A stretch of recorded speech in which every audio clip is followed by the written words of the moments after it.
Ce matin, pour la première fois au monde, un vaccin contre le nouveau coronavirus a été enregistré.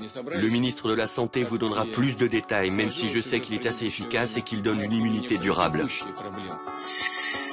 Un vaccin baptisé Spoutnik, au parfum de grandeur toute soviétique. Le président affirme même que sa fille en a déjà bénéficié. Pourtant, lorsqu'il fait cette annonce fracassante, le vaccin russe mis au point dans un laboratoire public n'a été testé que sur 76 personnes. À Moscou, cela n'empêche pas Spoutnik de devenir très tendance.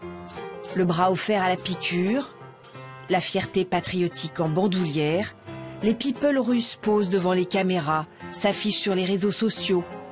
Des chanteurs, des hommes politiques ou des journalistes proches du pouvoir.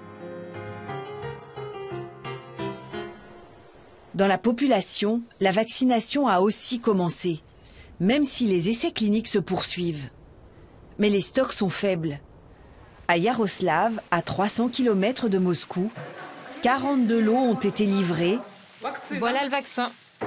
Réservés aux professions essentielles.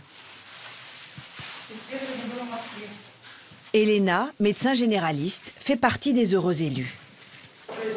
Vous avez confiance dans ce vaccin? Oui, j'ai confiance.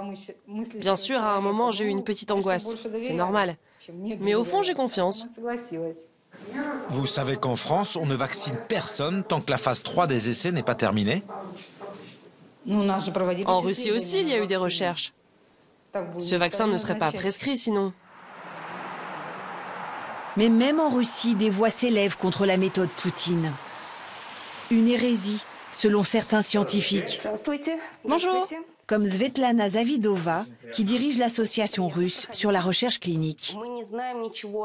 Sans les données d'un essai clinique à grande échelle, il est absolument impossible de savoir si ce vaccin est efficace et impossible de savoir s'il est sûr. Svetlana Zavidova ne décolère pas. Selon elle, avec Spoutnik, Poutine privilégie la propagande au détriment de la santé des Russes. C'est évidemment une référence aux exploits passés de l'Union soviétique dans la conquête de l'espace.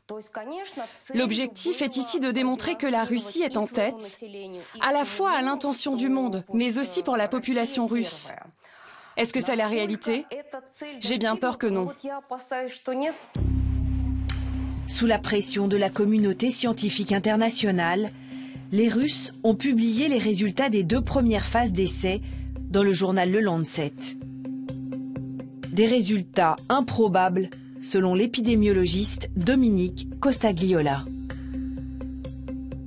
Ici, vous avez les mesures faites chez le volontaire à J21 qui mesurent la quantité d'anticorps spécifiques.